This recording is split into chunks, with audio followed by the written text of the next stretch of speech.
Hello, everyone. Welcome to this week's Blonde Intelligence.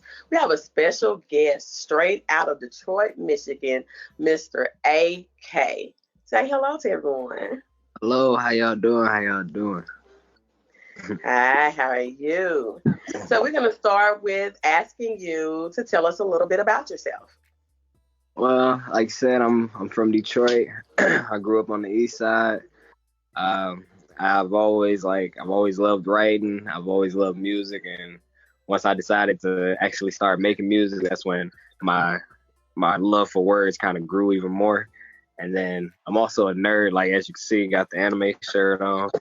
I love anime, especially Dragon Ball Z. Diehard Dragon Ball Z fan.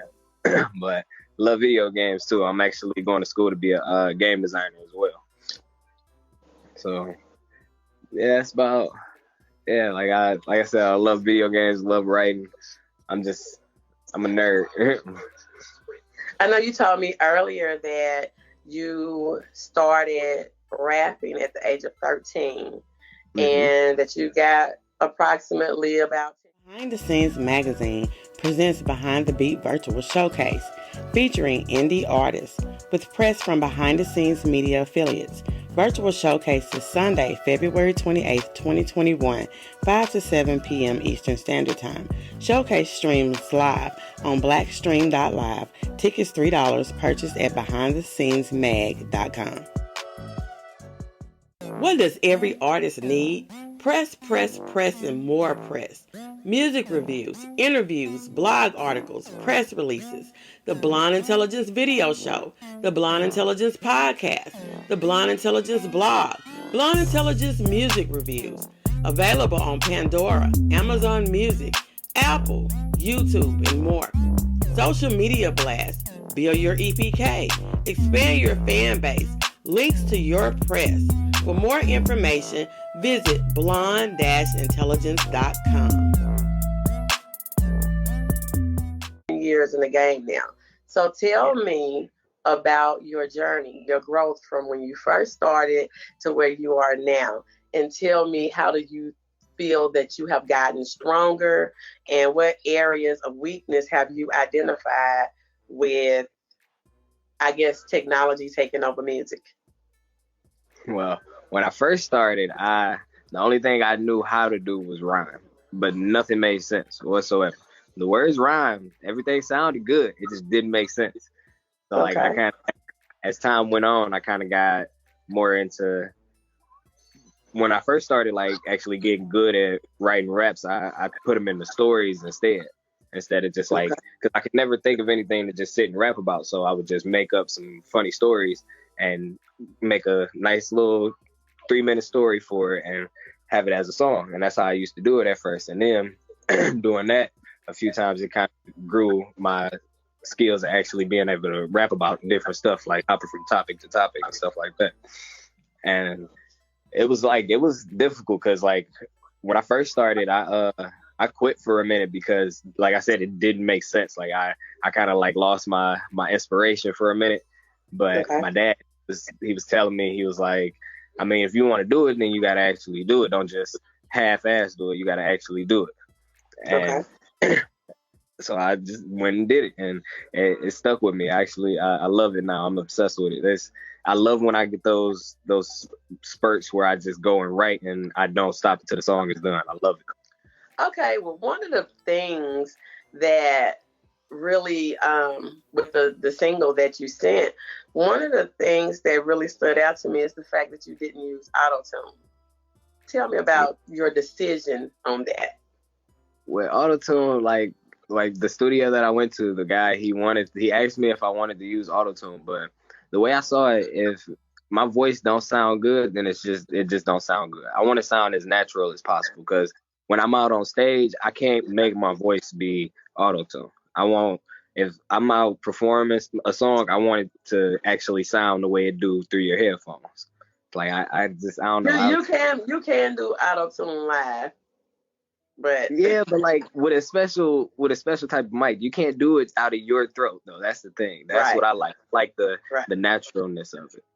But Okay, don't get me wrong, like auto tune is cool. Like I like there's certain people that can pull it off. I just feel like it's not for me personally. okay. But thank you, I So, appreciate it though.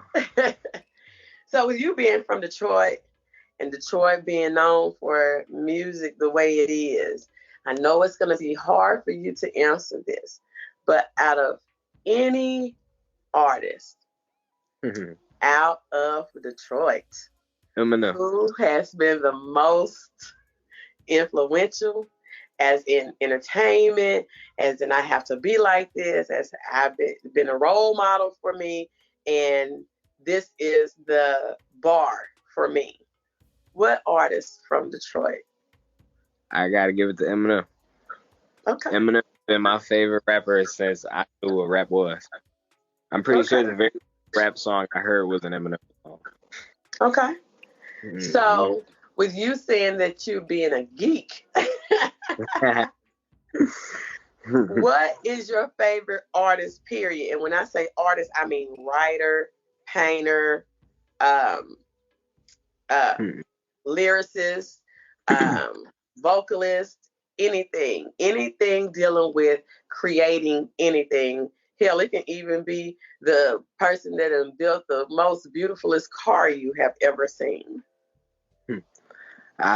When you say like lyricists and everything, that I still throw M in that category. But when you want to talk about like art and everything, like I love anime, like Akira Toriyama, he made Dragon Ball Z, and I love every single different Dragon Ball Z series there is. Like I can't find a single flaw in any of them. I love them, and that's my best friend, her son is around your age, and I remember he had to be maybe around 5 or 6 years old. He just used to love some Dragon Ball Z, and I used to just think he was out of his mind. Love it. Dragon Ball Z is the best. Okay. So tell me about some of your performances. Where have you performed at before? And with you being from Detroit, I know there's lots and lots of opportunities to perform. So tell me what you had going on there.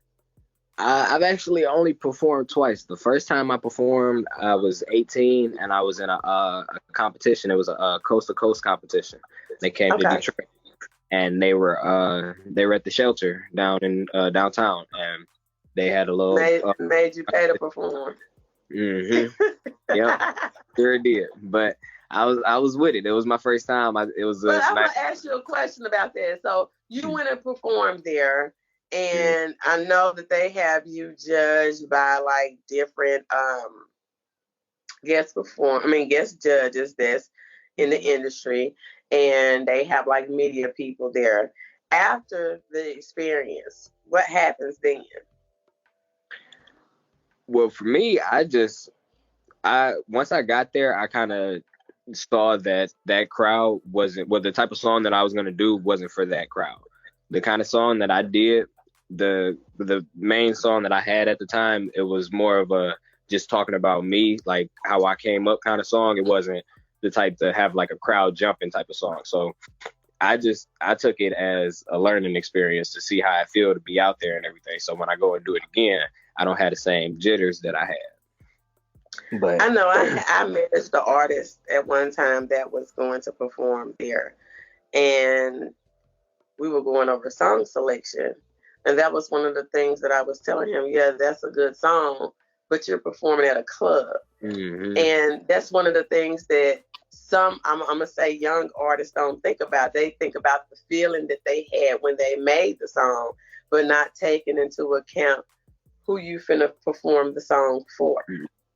So did you have that discussion with your management before you did that? No, I actually didn't have any management. I was kind of riding in solo. It was me, the girl that I was with at the time, and her brother's girlfriend. We all went together. My mom came, but my part in the competition was so late in the night, she had to go to work the next morning. So it was just us there. I didn't really have nobody, and I just had it in my head, like, I really liked that song. I didn't take into consideration the crowd at all. I took into consideration. Hi, this is Marlette with Classic Glam by Marlette, where classic never goes out of style. We're based here in Pine Bluff, Arkansas, but you can reach us on our website at classicglamgirl.com or Facebook and Instagram at Classic Glam by Marlette. Behind the Scenes magazine presents Behind the Beat Virtual Showcase, featuring indie artists with press from behind the scenes media affiliates. Virtual Showcase is Sunday, February 28th, 2021, 5 to 7 p.m. Eastern Standard Time. Showcase streams live on blackstream.live. Tickets $3, purchased at behindthescenesmag.com. Consideration more of the judges, because I wanted them to hear the lyrics and everything and the flow and all that, and didn't think the crowd was just kind of going to be standing around listening to it. So it's going to look like they don't really rock. Well, another thing, this is just me giving you some little cheater pointers. Don't tell people that you don't have management, even if you had to have your girlfriend pose as your management, because you want to appear professional at all times. But the next time you perform, even when you're submitting to perform, you have to think about the crowd.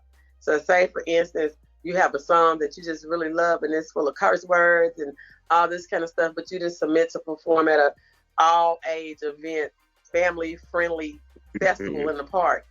Is that really going to work? Right. Yeah. So those are some things that you really have to think about. Presentation.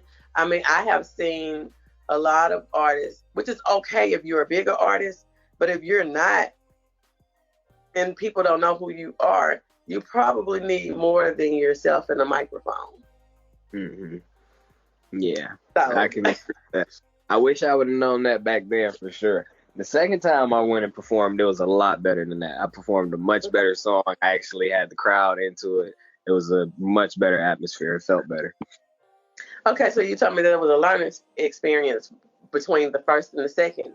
So what did you do differently when you went to perform the second performance than you did from the first performance?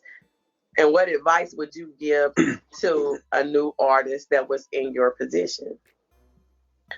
For starters, what I did different was have a more upbeat and hype song to actually move to and jump to. And I went, and the way the crowd was, like, I kind of took my microphone and kind of got down in between the crowd and everything. So I had them, like, I was jumping with them. So that made it even more hype. So, like, that was kind of like the difference I took from it. Cause, like, I mean, I couldn't do that the first time I went to go perform, but, like, I feel like my first performance, I didn't even move around like that at all. I was kind of really stationary and blinded by the lights that was in front of me. So I had to do that. So you decided to get more, you had to do things to get more crowd participation. Mm-hmm. Yeah. Yeah, because if you lose the crowd, then you're going to get tomatoes thrown at you. Mm-hmm. Yeah, and my friend, he noticed that day. Yeah. Okay. So tell me, with COVID, how has that affected you musically? Not too much, honestly. Like, I go work, I make my money, I go to the studio when I can. It's like, I'm honestly ready for it to be over with. I'm tired of it. Are you doing your parts? Oh yes, of course. My job, I take temperatures outside of a crisis point. That's my job. So tell me this: when you go to, let's say, the gas station or anything like that, and you go in and it's somebody there that just won't put their mask on when they go into the store, and the people at the store is not enforcing it, how do you feel about that?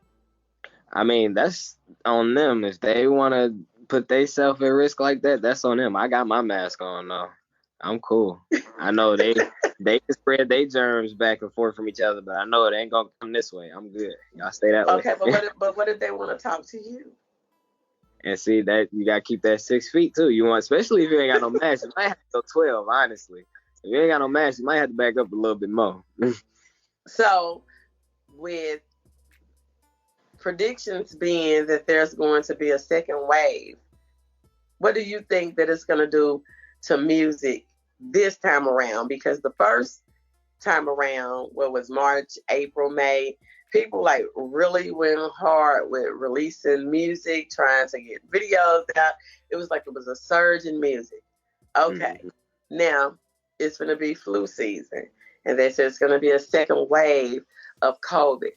What do you think this second wave is going to do to music this time? Because I mean, when I say people got creative, they got creative. So, what do you think will happen? I feel like you said, they gonna get creative. I feel like a lot of people gonna make more studios in their own home to go to, so they don't have to go use other people's and stuff like that. And then, but that's also gonna halt a lot of people's money because they're not gonna be taking those people that come to get the studio time. So I feel like it's gonna have its ups and downs. I feel like it's gonna build some people up, and it's gonna kind of pause some people. It's gonna have its effects. So tell me, what do you think that a common mistake is for new artists entering into the music industry? Common mistake? Let's see. Gotta go through the list that I made. I say, tell me about this list that you made. Then. Don't give me the common mistake. Just tell me the list that you made, because I have never heard that before. Man, like when I first started, like all I really wanted to do was just rap. Like I didn't think about the other aspects of it, like promoting yourself and actually getting it out there. Like I'd record a song and then I'd share it on Facebook for a day or two and then be done with it and not think nothing else about it. Wait a minute. So what about your distribution and your virtual encodes and registering with your PRO and with Sound Exchange and Harry Fox and all those things? I don't know what you're talking about. I don't, honestly. That's so new to me. How did you get to? Don't tell nobody. How did you get to the point of submitting through Share to Pros? What was your expectation of that? Because I had somebody to send me some music, and I said, okay. I said, well, I only take submissions for that through Share to Pros. And he was like, oh, you mean where I have to pay money to have somebody listen to my music? Well, I feel like the music should speak for itself. And I wrote a blog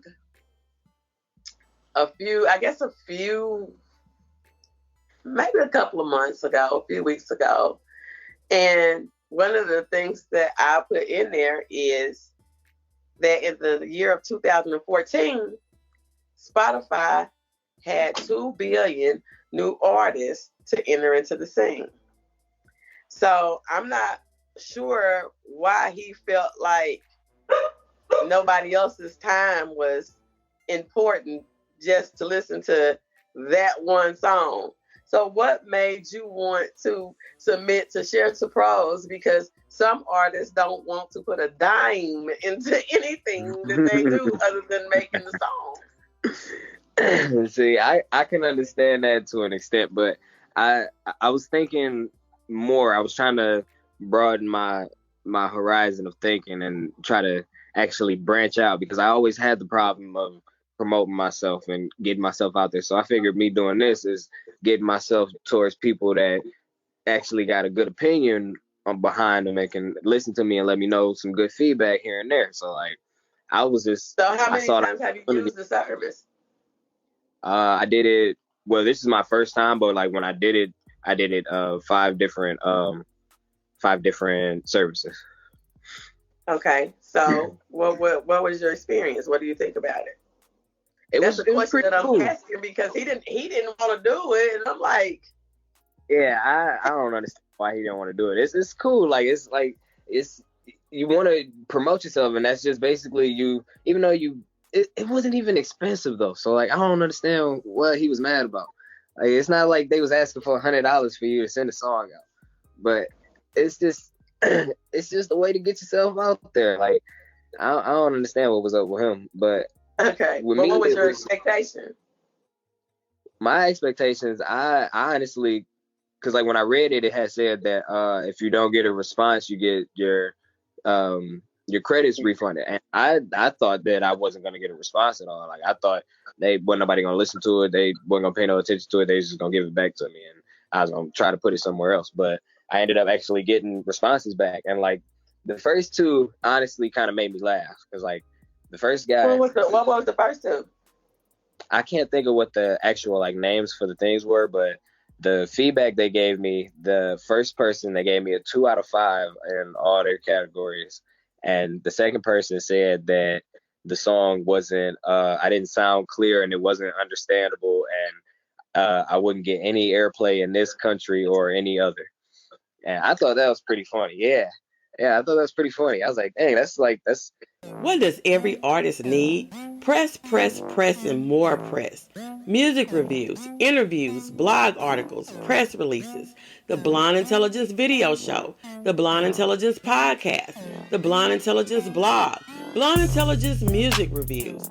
Available on Pandora, Amazon Music, Apple, YouTube, and more. Social media blasts, build your EPK, expand your fan base, links to your press. For more information, visit blonde-intelligence.com. Y'all trying to cut deep, but it's not gonna do it for me. Because I like the song. I thought the song was pretty good. So that Well, that of course, wasn't you're gonna like the song. It's your song. Yeah, but see, at the same time, though, I've had songs that I made that I didn't really care for that much, though. But like that's something like that. It's catchy to me. Like it gets stuck in my head too. I love it. But yeah, it was pretty funny with those two. Yours was the first good response, and then I got another one after that. It was just I think it said this was a good melody or something like that. I can't remember fully. But yours stuck out the most to me. I loved it. Talk about the auto. I love that because I could not do the auto tune. I couldn't. It wasn't for me. Well, when I listen to music, I listen to several different things, and I know when I used to manage an artist, I had submitted some of these people I submitted a song and he was like, he needs to work on the flow. And I was like, I can't nobody hear better than me. I am going to give you a real critique. I was like, this doesn't even make sense at all. Work on the flow. Right.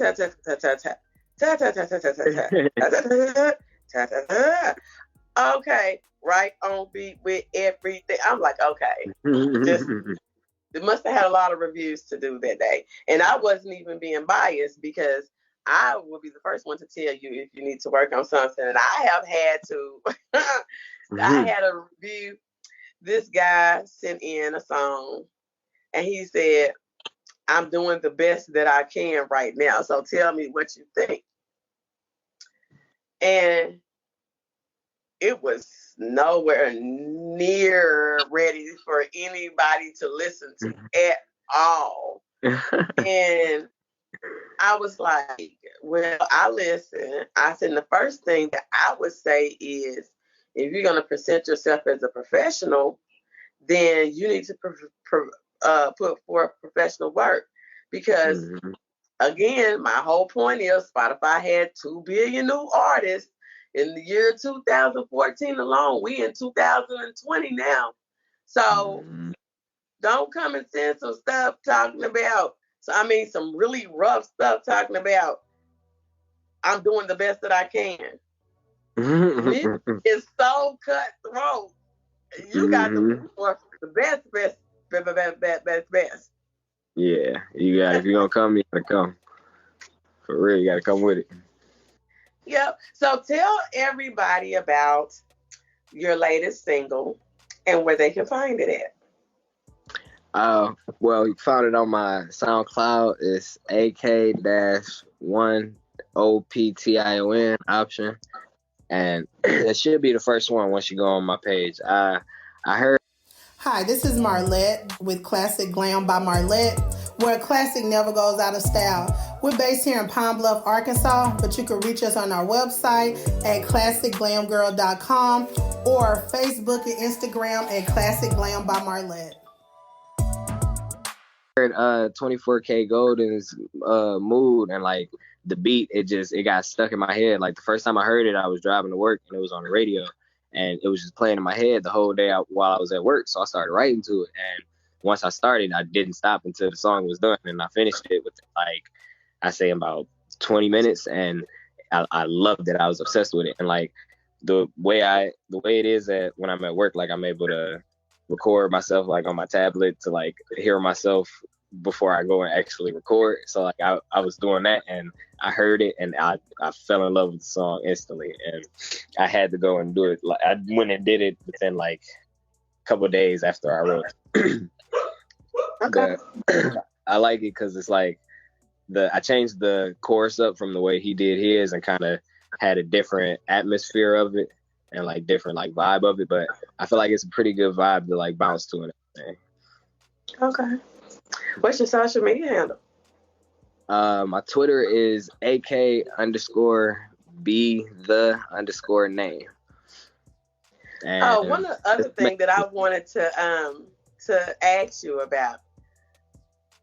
We talked earlier, and you were saying that how you got your stage name. So tell everybody how you got your stage name.